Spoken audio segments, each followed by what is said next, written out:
Hello and welcome to the I Am Fearless podcast. I'm your host, Vickie, and man, am I glad that you decided to click and join us on another Friday afternoon.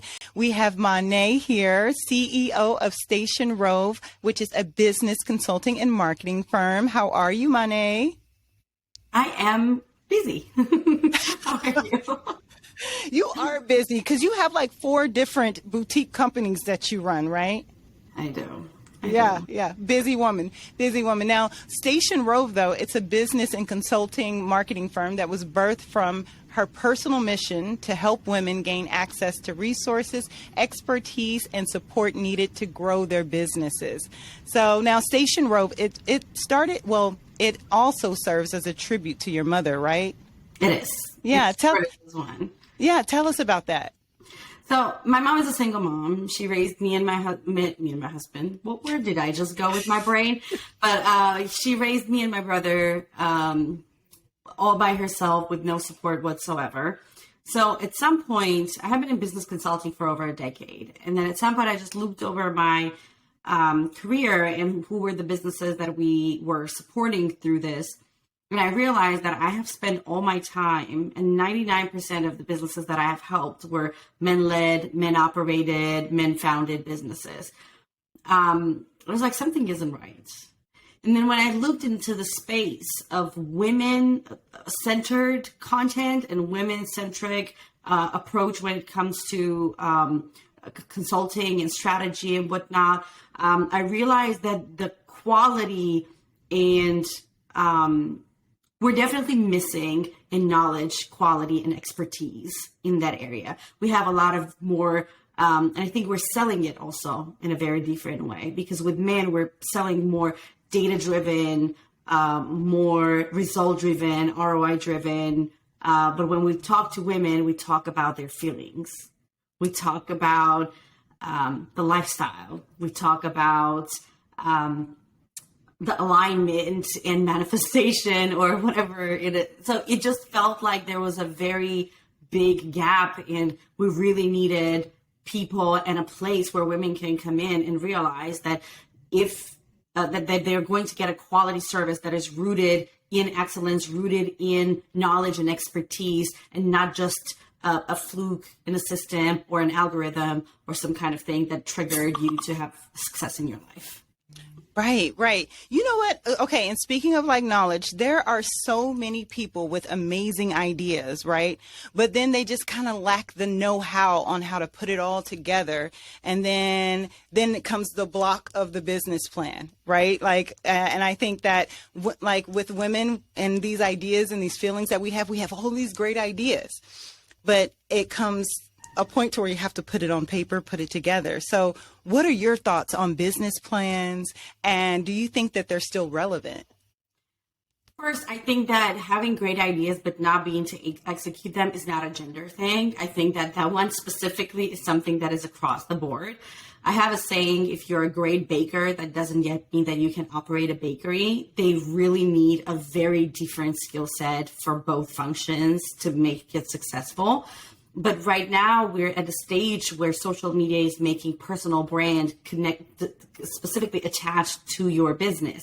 So it is easy for us to think that that's the only way that we're going to build a business. I'm a huge believer in plans. I'm a huge believer in a business plan. I know that people think that a business plan is something that you need to have only in case if you are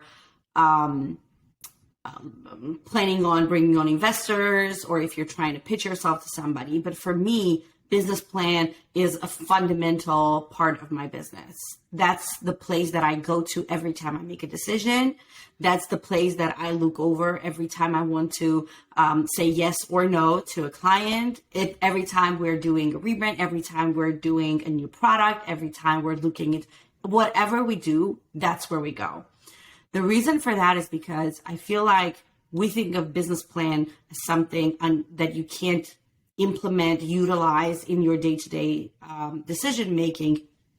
But for me, the way that my business plan is structured, the way that I think about this is that every single step that you make in your business, every decision you make, every product or service that you develop, everything needs to contribute to the bigger goal, not just a product for a purpose of an undefined sales, but it is for a bigger picture. It is for the revenue goals that you have in your mind. So we have two different documents that we keep in my business.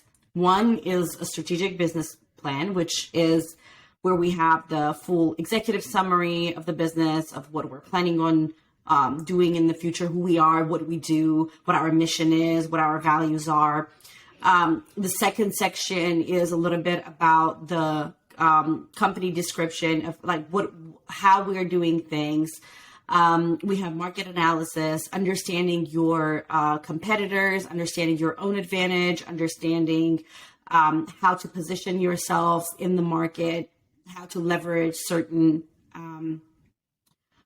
strengths, and how to not beat on the ones where you lack. Then we have the products and services, who each of those services are for. I know that people tell you that you need to have a target audience for the business, but we believe that each product can have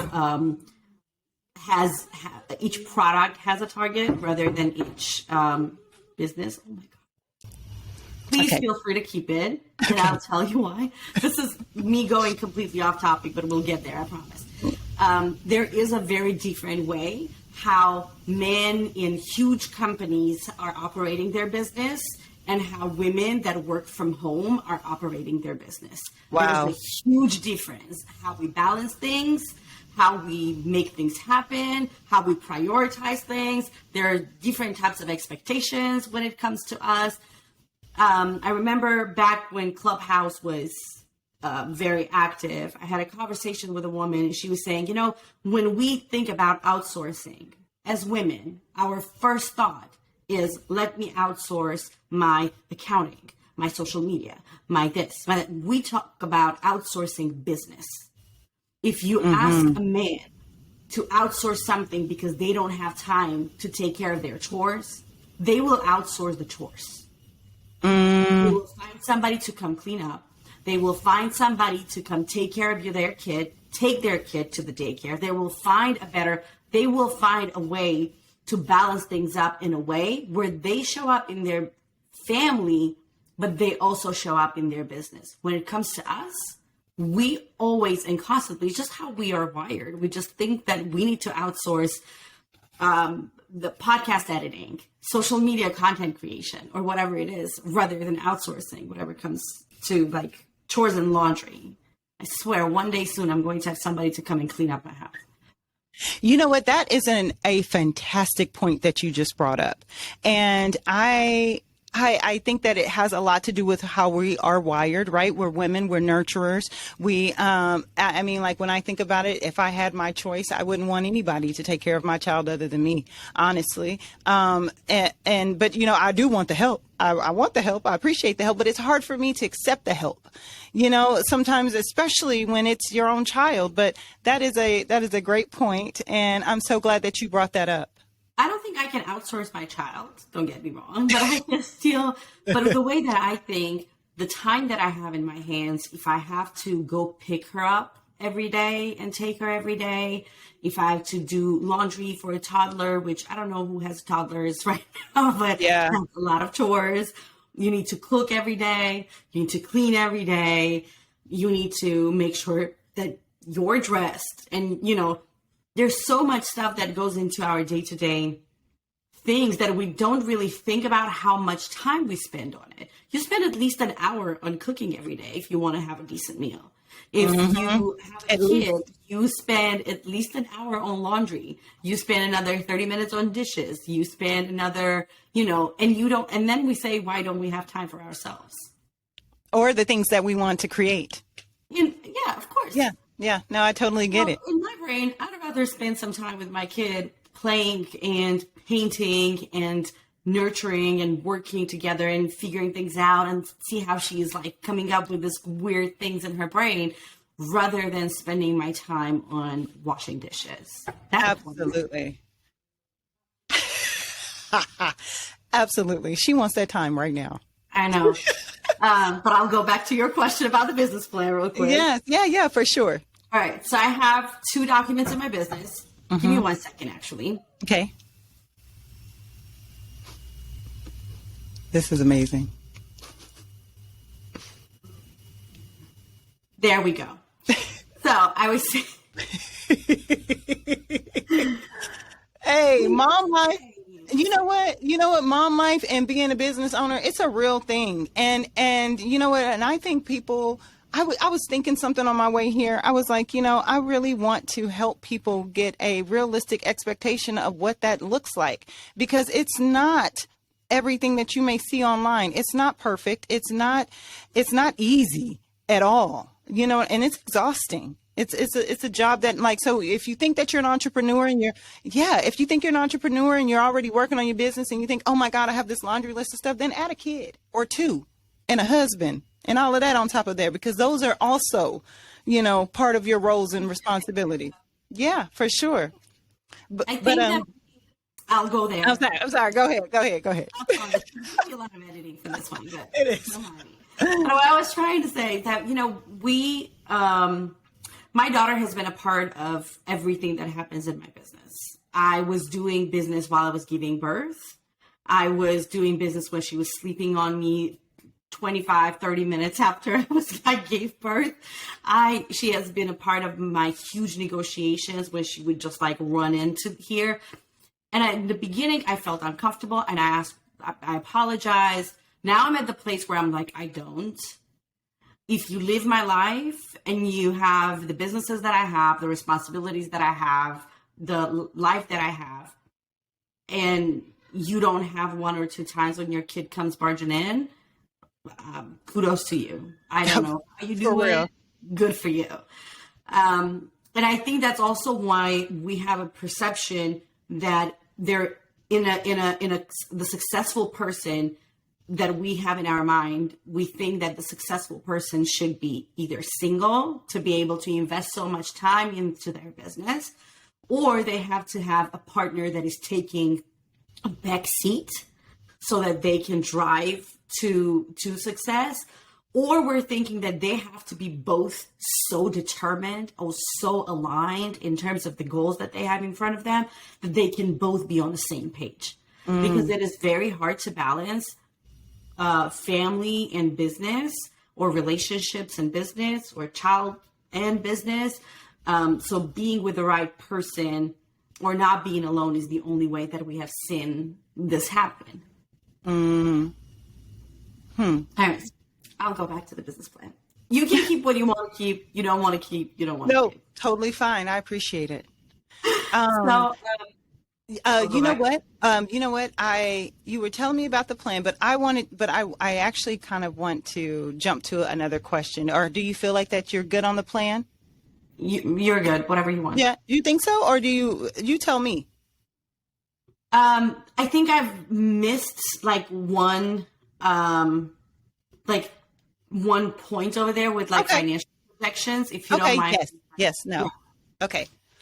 So in addition to the business plan that is like a blueprint of what your business is, what it stands for, your financial projections, your market analysis, and everything else, we also have a separate document that is our annual strategy for the business. It's an annual business plan, annual strategic plan that we implement, where we're able to see very clearly what our financial projections are. For each service, we have a breakdown of what the margins are, where the expenditure goes, where are our strengths in terms of the market. And it allows us to have a clear understanding and also have a clear launch plan for the year, which everybody goes into this and they think, I want to do a course. And now it's like, tomorrow we're doing a course. Now let's have, 24 hours for us to create a website, the funnels, the this, the that, the this. And then somebody else said something. And then I saw somebody else do something. Oh, look at her. She is doing X, Y, Z. I should be doing that too. Let's do it tomorrow. What this annual plan kind of centers us is knowing where we're going and what is contributing to what. So we're not jumping and we're not getting distracted by shiny objects. We know where we're headed and we know how to get there. And what the business plan, the main document, helps us in our business on like day-to-day basis is every time you would come to me and you would offer, hey, how about you start a course? I will go back to my business plan. I will see what my mission is, what my values are, where I'm driving. And I can say that just isn't aligned with the direction we're going. Right. Wow. So that's how I use it and utilize it on a more practical way in the business. Yeah, treating it like a living, breathing document that you go back to in order to keep yourself in check. Absolutely. And making sure that you're on the right track.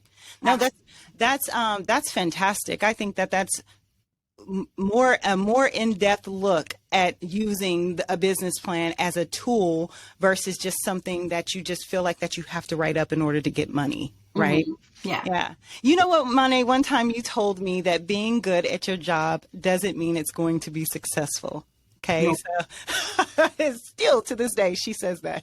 And I will. I always will. Well, then tell me then, how important is strategy in business and how often should you look at and adjust your strategy?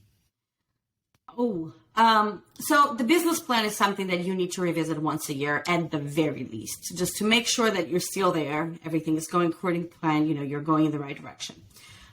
When it comes to the strategy, generally speaking, your strategy isn't really supposed to be very easily manipulated. The strategy, it needs to be based on the values, the mission, and the direction you're going. So maybe some tools might change, the implementation might change, but the strategy itself stays the same. Or like needs only like limited changes and adjustments. But what I was saying with, you can be great at your job, but still not be successful as a business, because we are at a stage where as business owners, we're alone. And when we're alone, we think we need to take care of everything. I am great at so many things. But when it comes to my services or my business where I have a team, even within my programs, even within the services that we provide, I can do graphic design sometimes, not great, but I can do graphic design. But when it comes to me being able to do it for me, for my business or for my clients, I never do it myself. I have people to take care of it. Even within the program, like for example, Business 101, we have a day when we work on your marketing. And on that day, I'm not the person doing it with you. I have completely somebody else coming in to work on the marketing with you. And while marketing is my thing in a lot of ways, but I feel like it needs somebody who is specialized in such a narrow way into that to be able to give you a little more in-depth results. Mm-hmm. I can help you create financial projections, but I have a person that comes in on the day of, let's talk about finances course. They come in and they are the one diving into your business. I can help you understand how to come up with a pricing strategy, but they come here to tell you about taxes. Because while I know how your business is being taxed, I'm not a tax advisor. Mm-hmm. But we feel in business that we have to do everything, and we can't do everything because you can be a great makeup artist, but you can't manage a makeup artist, like makeup business, because it requires accountability. It requires discipline. It requires flexibility. It requires understanding your financials. It requires constantly showing up. And I have so many business owners that I work with that prefer to just be the person who does and not be the person who manages. Just leadership and team building alone is such a huge chunk of work. Oh my gosh, it is such a huge load of work. Like being able to inspire your team, lead your team, direct the team, refocus the team. That is a job in itself for sure. Yeah. So now you were You know, it's funny because you talk about the many hats that an entrepreneur can wear, right? And choosing when to put down those hats and when to nominate someone else to carry that duty and that responsibility. But what do you think are some red flags that might come up and give you the signal that says, hey, it's time to change things up? Besides, you know, you getting exhausted from trying to do every part of your business, what are some other red flags you think? So first, in Station Road, we don't wear hats. We wear many shoes. We actually, that's one of our, like, that's a whole direction. You can go on the website. There's like for women who wear too many shoes. That's so cute. But I think that some red flags that I have noticed is when don't first and foremost, please don't let it come to the place where you're completely burned out. We don't need to get there. We really don't. But the time when you have to prioritize, if you're at a place where you have to prioritize your business over your family, over your personal things, and it has to happen, and it's happening constantly, you need to look into refocusing or redoing something. If you're selling something and it isn't selling, you need to figure out a way to change and refocus things. If you are at a place where you have inquiries and there are so many of them and so many amazing ones, but you realize that you don't have the capacity to fulfill things, that's where you would do. We usually do like a quarterly audit of a business internally just to see where things are, where do we have flaws, which SOPs need to be updated, because in 3 months your business has grown, things have changed. We no longer do X, Y, and Z manually. Now it's an automated thing or whatever. So the SOPs need to be updated regularly. We have what I would kind of suggest in terms of like the red flags to focus on is the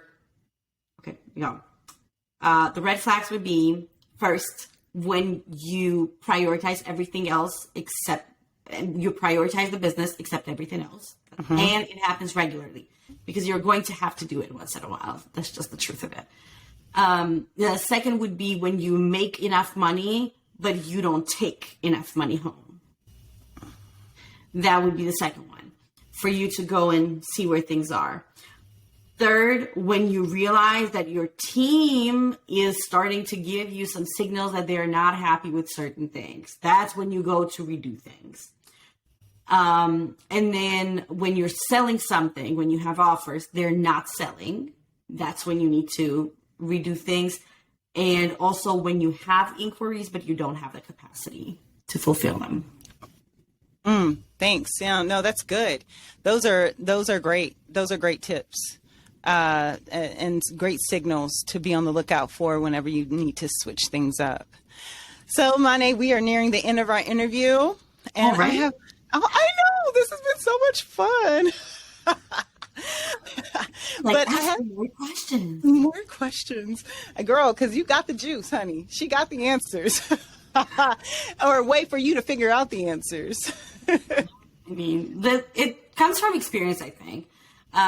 I was 20 the first time when I was working on a big project, and we were working on a mining company, and they were implementing a new HR job evaluation procedure that would help them have a more standardized payment structure, standardized jobs, etc. It was a whole thing. It took us maybe like 6 months to go over everything. And what I have learned there and what I have been taking with me through life is that the business is different and there's absolutely no one size fits all strategy. There just isn't. But the foundation of the business is always the same. The baseline of business is always the same. There's still financials, there's still marketing, there's still a plan, there's still sales, there's still HR, there's still social media. It's just the way that you do it can be different, but the structure of your building is the same. Right. Like how you build on top of it is different, but the structure is the same. The materials might be different, but the structure is the same. And that plan is what's going to secure that foundation. Absolutely. Absolutely. Yeah. I'm telling you, I am a huge believer of plans. Yeah. I know exactly where we're going in a year, in 5 years, in 10 years. There's even a section on Station Road website where it says coming soon, and you can clearly see our whole path until like the next 5 years. Now, granted, things might not happen on the timeline that I want. We plan, we strategize, we implement, but things happen in life. And with us being smaller businesses, what happens in our life directly affects how our business is operated. That's just what it is. And when that happens, it's important to be able to adjust your plans, adjust your expectations, know where to cut off, where to streamline, and where to motivate people to take more responsibility, maybe, or whatever is the case for you. But when that happens, your plan, it adjusts, but it doesn't drastically change. Because I see a coach online telling me that I need to be posting 3 reels every single day, and she has a success with that strategy, that doesn't mean that that's what I should be doing, because it isn't aligned with my values, because we work on quality first, quantity second. Absolutely. That's what we stand for. That's why our marketing strategy reflects that. And it's not that their strategy doesn't work. Theirs might work better than mine does. Who knows? But at the end of the day, there is a strategy. There's a business. We try to adjust. We try to be flexible in business, because otherwise you're going to be constantly be disappointed.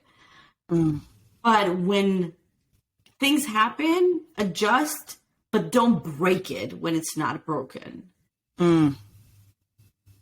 Good. Yeah. That's great. So Mané, my last question then is, what is your idea of success? A lot of money.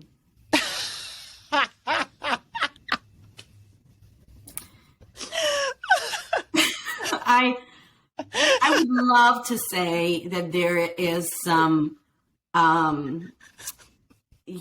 huge motivation, and there's a lot. Like, I want to support women, I want to contribute, I want to build a bit better world for my daughter to live in, where she looks around and the successful women are not only the entertainers, but also, like, business owners and astronauts. That seeing a business owner that has hit a 7-figure mark isn't an exception, it's a norm. I want to get to that point. But if I tell you that money isn't my number one motivator, I will lie. Money is my number one motivator. Girl, I love how real you keep it. Because if I'm building a great world outside, but I can't pay my bills, you're not going to see me happily and motivated working on things and sacrificing everything for just this, whatever it is. If first thing is money, I have been poor. My family has struggled. I know what it is, and I don't ever want to be there. I know that's right. And I love that we have, like, driving passion and this values and the mission behind the business. And we do. And I love it. But don't ever listen to anybody that will ever tell you that they would continue with their business for years without having any kind of financial validation. That they will put in full-time hours constantly with no money getting back, when their family is going to be with no food and hungry, and they're going to go not because their business will make profit. Now, I'm sorry, I'm going to go back for a sec. You can sacrifice hours and hours and hours to make your business successful. That can happen. But you're not doing it because you're fulfilling the dreams of other people. No, not because you want to build this amazing community. No, you are going to do that because you know that there is a potential of profit. We are not nonprofits. We are for-profit companies, meaning that has to be our first motivator. I will not. Money, whatever it is, money first. Mané want that money. Oh my gosh, Mané, I have enjoyed talking to you so much. Oh, I wish I could give you a hug. This has been so good. Thank you so much for sharing all your wisdom, this knowledge, the resources that you have available, because you also have a scholarship application online. We do. Yes. So I said money, and I get that, but we are also a very mission-driven business. So let's get back to it. Yeah. On Station Road website, there is an application form. For each client that we bring on the consulting side, we give out one business intensive to somebody who wants to use our services but cannot afford it. For each group experience that we host, we give out one spot for free to somebody that has applied through the scholarship. So the scholarship allows us to pay back. And it kind of goes back to my point of money being the motivator. If I didn't have the income, giving out is going to be giving from an empty cup. So when the money flows and you want to give back to your community, that's where the mission comes in. Absolutely. No, that's real. That's very real. Well, Mané, thank you so much. You guys be sure to go on stationrove.com, check out her website, all of the services that she offers. Make sure to apply for the scholarship. If you are in the market to pair up with Mané and learn more about how she can help your business. But hey, I really appreciate this. I think that this is a really good episode. I mean, it's so much good information in here, and real information, authentic and true and valuable. I really appreciate you taking the time out to, like I said, gift my audience with all that wisdom that you have. And I'm so proud of you for keeping at it. I think I have been to a lot of podcasts, and this is like true feedback. You can keep it wherever you want. But I've been to a lot of podcasts, and the questions are extremely repetitive. At some point, you feel like you are saying the same thing all the time in the same rooms. It was very refreshing to hear somebody be so prepared for the podcast and ask the right questions. Wow. Thank you so much. I'm going to use that as a review. Okay, Mané. Well, thank you again. And you know what? This episode is going to be out tomorrow, girl. Okay. Tomorrow. We'll see y'all. Like literally, it's going to be out tomorrow. Okay, I'm going to do my close and then we can get out of here. Well, you guys, I want to thank you for choosing to spend your time with me today. This is Vickie reminding you to love everything, everyone, and most importantly, yourself. Thanks and take care.